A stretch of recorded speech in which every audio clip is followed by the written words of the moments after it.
நம்ம இன்னைக்கு கர்ம வீரர் காமராஜரை பற்றின சில டிஎன்பிஎஸ்சி கொஸ்டின்ஸ்லாம் பார்க்கலாம்.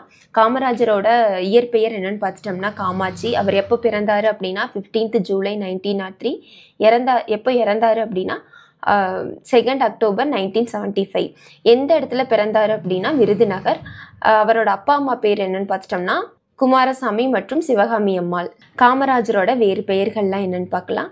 தென்னாட்டு காந்தி, கருப்பு காந்தி, கர்ம வீரர் காமராஜர், கிங் மேக்கர், பெருந்தலைவர், படிக்காத மேதை இப்படின்னு ஏகப்பட்ட பெயர்கள் காமராஜருக்கு இருக்கு. காமராஜரை கல்விக்கண் திறந்தவர் அப்படின்னு பாராட்டினவங்க யார் அப்படின்னா தந்தை பெரியார். காமராஜரோட பிறந்த நாளை கல்வி வளர்ச்சி நாளாக கொண்டாடுறாங்க.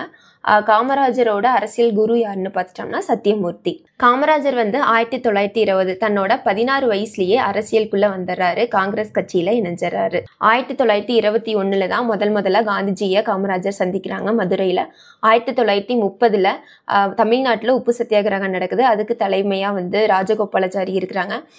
அந்த உப்பு சத்தியாகிரகத்துல காமராஜரும் கலந்துக்கிறாங்க. அதனால அரெஸ்ட் பண்றாங்க. அந்த உப்பு சத்தியாகிரகம் திருச்சி டு வேதராணியம் வரைக்கும் நடக்குது.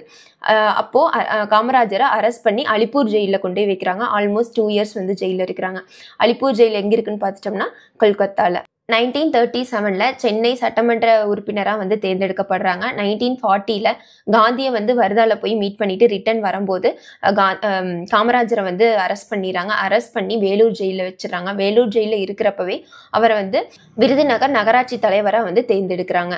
அடுத்து காமராஜரோட அரசியல் குருவான சத்தியமூர்த்தி இறந்துடுறாரு.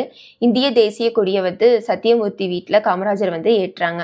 அடுத்து காமராஜர் 9 ஆண்டுகளாக முதலமைச்சராக இருந்திருப்பாங்க. 1954 to 1963. 1964 அவரே பதவி வேண்டான்னு சொல்லிட்டு போயிடுவார். அதுக்கு காரணம் என்னன்னு பார்த்துட்டோம்னா கே பிளான், அதாவது Kamarajar plan. Kamarajar plan K plan அப்படின்னா என்னன்னா கட்சி வேறு ஆட்சி வேறு. கட்சியில பொறுப்பில் இருக்கிறவங்க ஆட்சியில பொறுப்பில் இருக்கக்கூடாது அப்படின்னு சொல்லி அவர் அவரோட பதவியை தானா ரிசைன் பண்ணிடுவாரு. நெக்ஸ்ட் கொஸ்டின் எப்படி கேட்பாங்கன்னா இலவச மதிய உணவு திட்டம் யார் ஆரம்பிச்சாங்க அப்படின்னு. ஃபர்ஸ்ட் 1920s ஜஸ்டிஸ் பார்ட்டி நீதி கட்சி தான் ஸ்டார்ட் பண்ணாங்க. அதை அதுக்கப்புறம் ஸ்டாப் ஆயிடுச்சு.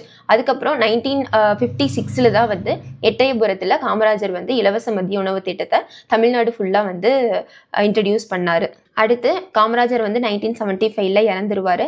இறந்ததுக்கப்புறமா தமிழ்நாடு அரசு 1976 காமராஜருக்கு பாரத ரத்னா விருது கொடுப்பாங்க.